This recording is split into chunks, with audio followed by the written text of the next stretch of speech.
So we'll begin. So I'm just starting this presentation as a mindfulness workshop in health and wellness coaching. Again, my name is Monica Gonzalez. I'm completing my health and wellness coaching certificate, and I do have my registered yoga teaching certificate. I chose mindfulness because it's something that we all kind of have more of in our daily life and throughout the week. So go ahead and get started. We're going to have an icebreaker mindfulness practice called Yoga Nidra. We'll go ahead and define mindfulness, figure out our options and what ways can we incorporate mindfulness into our lives, and then the way forward, the next steps, and possible goal setting.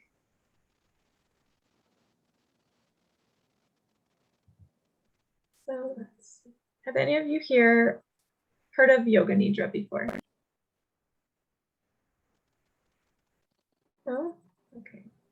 So in my practice, in my training, I learned, this is one of the techniques that I learned, and I really enjoyed it. It's a type of meditation, some would say, but it's more about relaxing the body. So it is somewhat different from meditation in that you lay down, you fully relax the body, and you go in and out of consciousness without going into a dream state so that you can activate your autonomic nervous system. So it works with the functioning of the body, like the heartbeat, the blood flow, our breathing, parts of our body that we don't mentally think about doing. And it helps just to relax that system. So it's something that can be quite beneficial, especially at night when we need to relax and get ready for sleep. I know some people have trouble in their mindfulness that affects their sleep. So that's something I thought would be a wonderful way to get started today. Do we have any questions so far? All right. So typically you would lay down, but if that's not necessary, if you can't at this time, we can use our chairs, whatever's most comfortable for us. We can go ahead and turn off the video if that would be most comfortable for you. And I will, let's see, get some relaxing music going to help here. Just going to be low sound here. And to prepare, we're going to sit or lie down, whatever is most comfortable for you in this moment. You can bring the tip of your thumb and second finger together, either up, facing up or down, next to you or in your lap. If it feels good, you can close your eyes, simply breathe here. Maintain a slow and steady breath.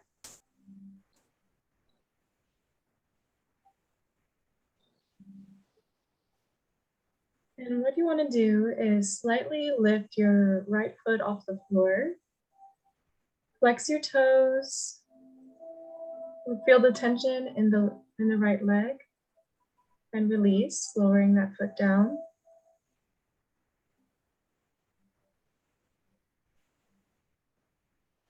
And then slightly raise the left foot. Flex the foot. Recognize any tension in the left leg. Release and lower that foot down. Now we'll bring our right hand, lifting it up, clenching the fist as tight as you can, feeling tension in the arm. Taking a deep breath here.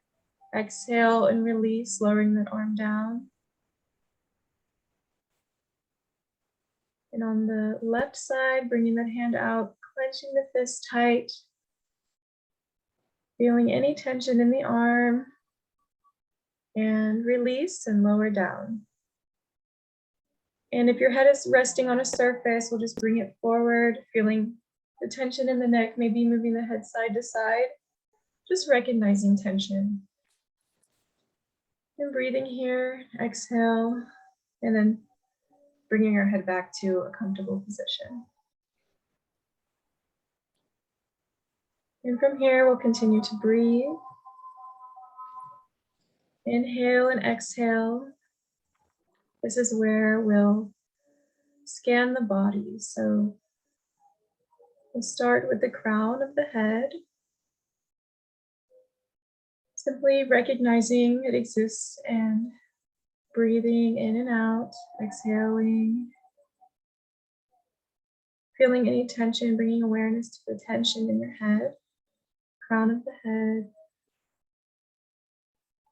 Inhale and exhale, relaxing the crown of the head. And we'll focus on every part of the face, so the brow, the forehead, the eyes. Inhale and exhale, relaxing the nose, relaxing the mouth, the lips. Relax and release. Maybe feeling any tightness in the jaw, releasing that tightness. Inhale and exhale.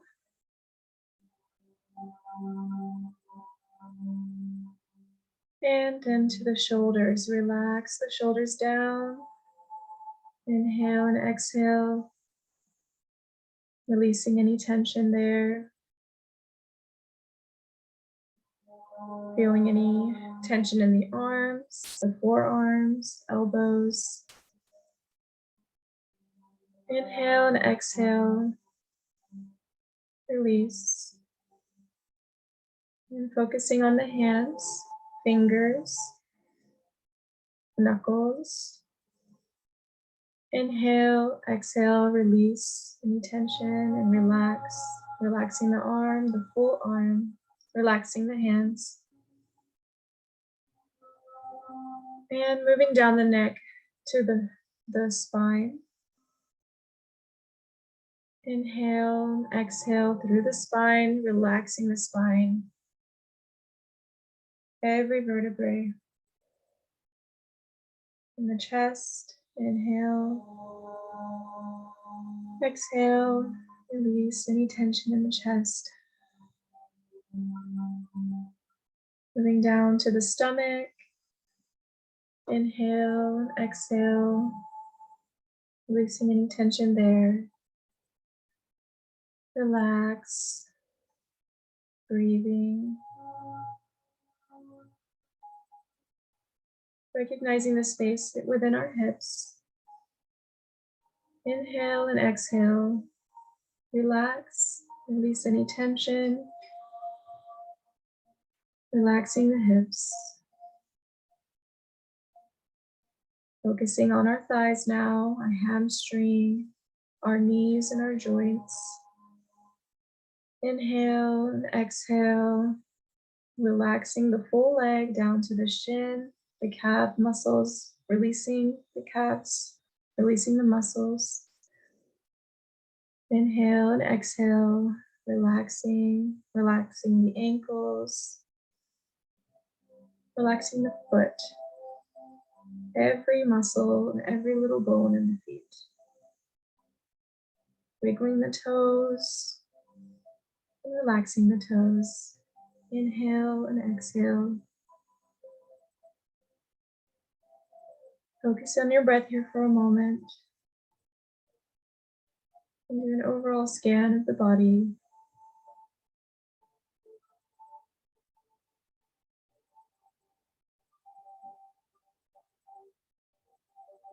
Finding mindfulness in our body and awareness of our body. Inhaling fresh air, a full breath, and then exhaling any stale air, exhaling completely, releasing the lungs. One more deep breath.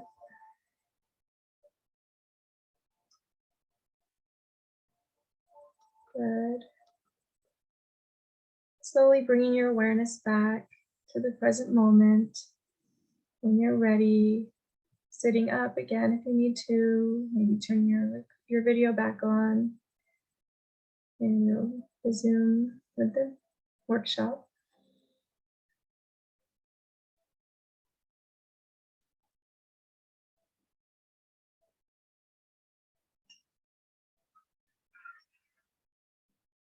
In Yoga Nidra, we feel a release of melatonin, the hormone. So oftentimes we'll feel so relaxed that we're almost tired, depending on how stressed we are throughout the day. And that's why it's so helpful to practice this at night before bed. And typically it would be like this would be a mini example of yoga nidra.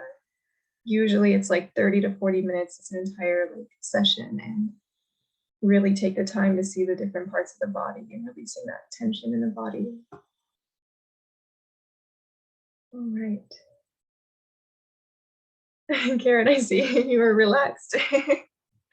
So I wanted to fall asleep. I actually laid down on the sofa. good. I I'm did. glad you had a moment to relax. Thank Right. you. Thank you.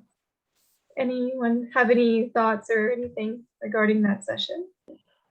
I have a question regarding mindfulness. How would you describe mindfulness to everyone?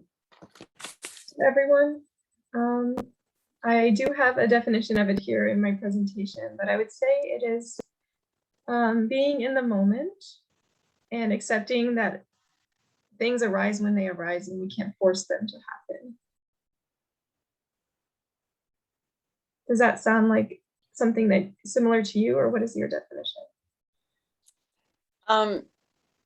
I mentioned this to Karen a while back, but before I even started back to college, you would see mindfulness on the covers of meditation magazines and on, excuse me, on all kinds of literature. And I thought, what does that mean? You know, and I now have a much broader sense to it, because I know mindfulness is exactly what you said, being mindful of that moment, because we rush through life so much that we can't even remember what we did an hour ago because we're so busy. And I think another thing about mindfulness is it helps you refocus back to things that are important that you overlook, and even to more detailed things. Like, here's a perfect example. How many times have you ever had like your keys to your car and you put them down somewhere, or your glasses, or your wallet or something, and you put it there, but you weren't thinking that you put it there, and then you spend an hour looking for it? These mindful exercises that you did today help us to be aware of what we're doing every day, and helping us appreciate too, of course, of the different things, because life is so fast paced. So hopefully that. Right. Yeah, it helps you to recognize those mundane little moments, like where are my car keys, but it also helps us with remembering like those super special moments in our life. We can't just let them pass us by and ignore them. So mindfulness plays a key role in remembering small things and the bigger things in life. And so I do have here, what is mindfulness to you? Oh, perfect. Yeah. In school, at work, at home, in life, in relationships, for yourself, and when communicating. So, Red, you kind of explained that for us. Who would I like didn't know this. I promise you guys, I did not see this presentation. Yeah. Anybody want to jump in and tell us what you feel for mindfulness?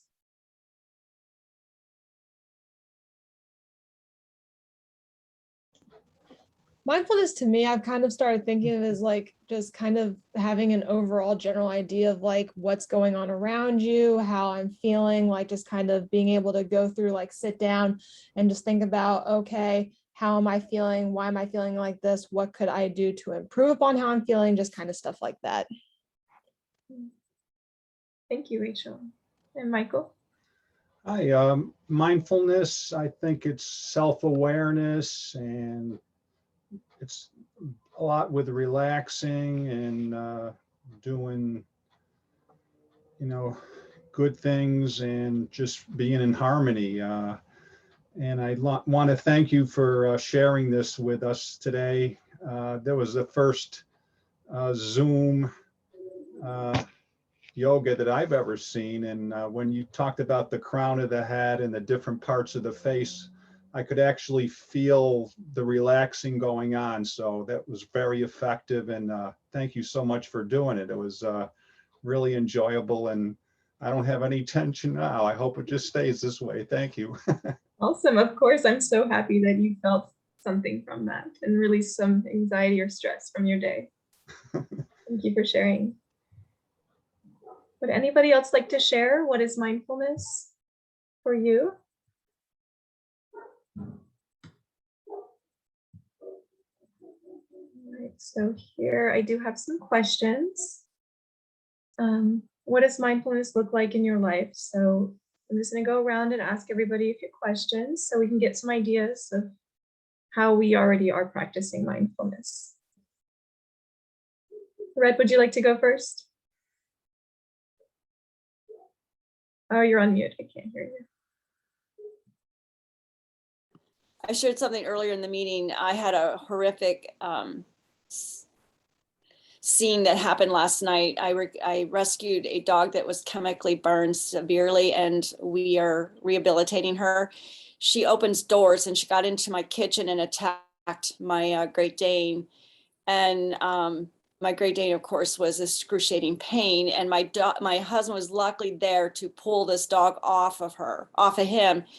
And even though your heart rate shoots up, sympathetic and parasympathetic are, I mean, you're on flight mode and you're hustling and your heart rate's going up and everybody's screaming and yelling, and all of a sudden it's done and over with, and then you kind of reassess the situation. How much damage did the dog do to my Great Dane? Did we get the dog secured into another part of the house? And my husband was screaming and yelling, and I just stood there, and for some reason I just stood calmly and I said, look, let's assess the situation and see if we have to take him to the hospital. And we were calling emergency rooms all over, and it ended up solving itself. But I had to calm my husband down this morning because he was so wired because of what happened. But I was calm, and usually I would not be calm. I think I would go, I don't know. Yeah, I don't know if you've been in a car accident, that's something horrific in your life that you can think of, how your heart rate shoots up, and all of a sudden you can't eat, and all those things that are rushing through your body. And then all of a sudden you realize, I've got to stay calm and assess the situation, and I'm not going to let this destroy. I mean, even though I felt for my Dane, he came out all right, he's fine, but sometimes we let it carry us too far, to the point where it can be detrimental. You can say things you don't want to say or hurt somebody you don't want to say. So, I don't know if that makes sense to anybody, but I was just extra calm last night after the whole thing was over. And I was just telling everybody to take a deep breath and relax. So maybe that was because of my coaching skills that I've been trained with Karen in the past. So it just kicked in. Yes, it's amazing you were able to use your coaching skills and your strengths to calm yourself down. And in that way, you were like a safe haven for the other people in the situation. Thank you for sharing that story with us. It sounds like you have a good grip on, in a serious moment or like an emergency, on what you need to do. And Usually my husband does, because he's got a very stressful emergency situations when he's flying his jets, and he manages a bunch of other pilots. And when he gets into an emergency situation, I always ask him, how do you act when you're in that situation? He says, you've got to remain calm. But last night he wasn't. He totally went ballistic. And I saw sides to him that just blew me away. And finally I had to take him for a little walk to the other side of our beautiful area that we can walk to and sit under this tree. And I just sat down and let him talk, and then let me talk. So those skills of your coaching skills help a lot. And he's now calmer.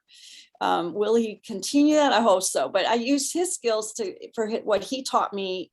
When you're in a flight emergency, you've got to remain calm, and he does. But last night, I kind of just pulled his chain really hard. So I had to get him back onto focus. So those skills in coaching really help.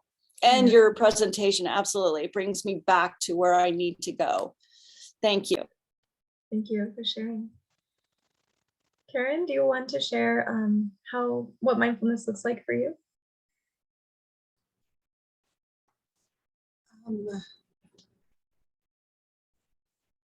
Well, it comes in many different ways for me. So usually for me is just really fully being invested in what I'm doing at the moment and trying to eliminate any external noise. So if I'm working, I'm fully present. I try to be in flow. So eliminating anything that could potentially distract me, right? So those are some things that I do when I am feeling overwhelmed and I know that I'm feeling stressed. Mindfulness helps me to take a little step and take myself away from circumstances and just zoom out and take a bigger picture of what's happening. Yeah. The way I frequently practice mindfulness is through the various activities that I do on a day-to-day, right? If I'm talking to students, I try to fully be present. If I'm talking to my child, if it's a moment that I'm distracted and I cannot be fully present for her, I tell her, this is not a good time. Can you give me 15 minutes so I finish everything that I'm doing right now because I want to be fully present for you. And that's kind of how I do it. I set up times in my life to make meaningful connections.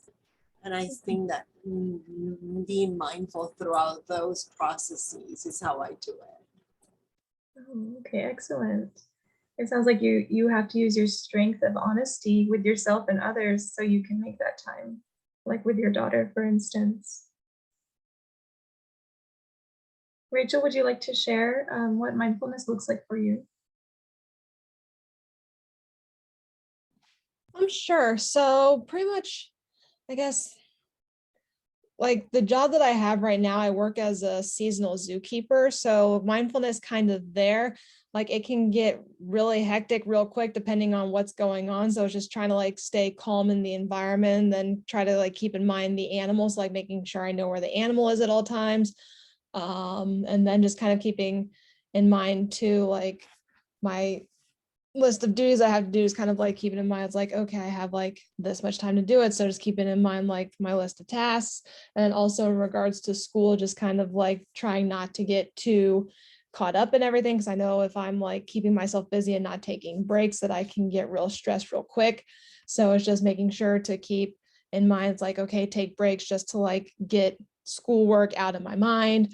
And then just to kind of like take it slow, take it easy, that type of thing. Thank you for sharing with me, with all of us. And Michael, did you have something that you would like to share? Like what type of mindfulness practice you've done in the past or recently? Not too much different than the other ladies that just spoke on that, but I would just say being aware and giving attention to what is important. Like I could have easily just zoned out and did different things while I was not on the video, but I was focused on what was being said. And to me, that was important to give my attention to that because it's things I want to learn about and understand better. What helps me relax and put myself in the frame of mind where I'm more effective is definitely the deep breathing. I know that helps a lot as far as just, okay, something just happened. You got to relax and figure out what you're going to do next. And also having good physical fitness, that's very important because it just seems like you can get in a zone where the endorphins are going off, or it's just something, I don't know all the ins and outs of it, but it's just like you have the feel good receptors going on, and it's just, okay, the little things are not going to bother you and you can focus on the task at hand. So I mean, to me, I'm mindful of what's going on, and certain things work, and I'm going to continue doing that and continue learning about other things. And I know the yoga is excellent from what I hear, and I haven't participated in a whole lot, but it's something that I do want to learn more about. And I know it's a super relaxing thing just from the limited exposure I've had to it. And that's where I'm at right now. So thank you for asking, and I'll let you carry on. Thank you very much. Thank you for sharing. Yeah, it sounds like you're using mindfulness in this moment during the Zoom presentation. Thank you. And I'm wondering if Marissa is here. I haven't heard from her yet, so I just wanted to double check.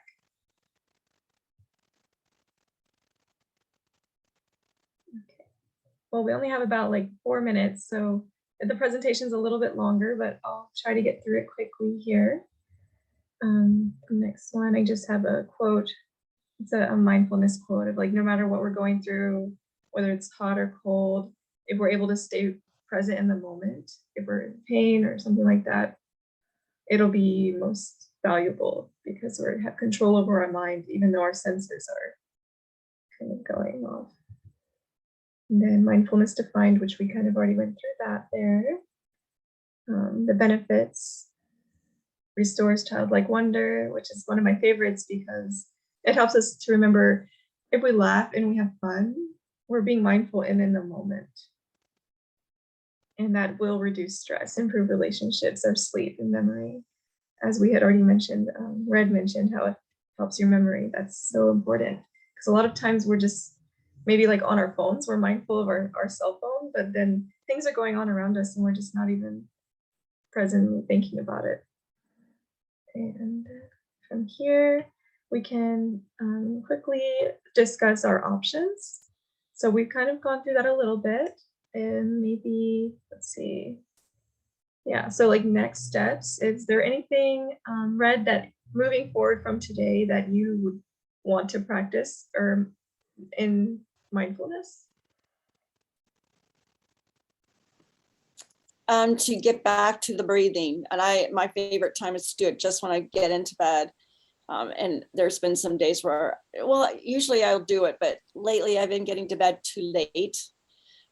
So this is going to get me back to focusing where I should be with the breathing. Yeah. I think this is a great time to do that relaxation exercise that we did earlier today.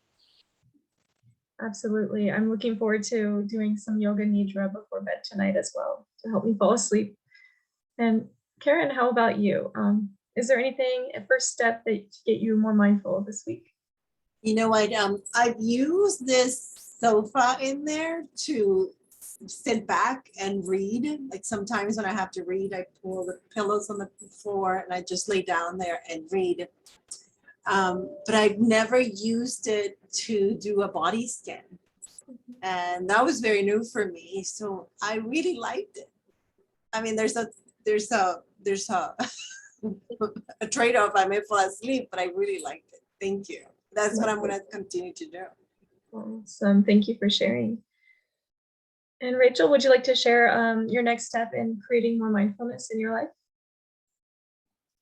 Sure. I think my main thing is probably just going back and doing meditation sessions, because I used to do those a lot when I started to feel like overly stressed, where I just like take the 10 to 15 minute break and just sit there and kind of meditate. And it always helped me to feel more like released and like stress-free, but I haven't done one of those in a while. So yeah, definitely doing some more meditation sessions. All right. I'm happy it inspired you to reach out and do more meditation. Absolutely, yes. And Michael, would you like to share you kind of did express a little bit of getting more into yoga and things like that. Is there anything further you'd like to share in your next steps? Well, I definitely want to work more on the breathing and the specific techniques that would help the relaxation from that. Also, I'd like to find out, do I have to be on Facebook to access this in the future? Like if I miss a meeting, is that the way to access and see this meeting again? Just a question. I don't know, Red or Karen would know maybe. Karen sends me the video and I can forward it to you, Michael. So I have your email, your AS email. So I will be more than happy to forward that to you. Is it normally through the Facebook page or? Well, my goal is to put it on our Facebook page, which we are, no, I'm sorry, on our website. but I have to find a secure place to do that, so that we're working on it. Okay, It's a Thank work you. in mode. It's a work in progress right now, but I can forward it to you personally. I think that if Karen sends me the link, and then I can forward the link to you. Michael, we keep a calendar, and in that calendar, we have the links to all the presentation to the Grow series. So I can certainly send you that link to the calendar, and then you can find all of them if you want to listen to them. Okay, that would be terrific. Thank you. Oh yeah, so I forgot about that. You're welcome. Thank you.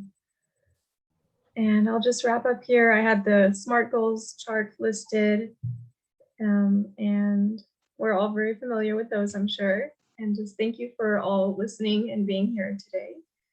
That's a way you can reach out to me on my ASU email or my Instagram. It's becoming my health coaching Instagram. Eventually, I'll be offering like yoga classes through Zoom and coaching sessions as well. And thank you so much.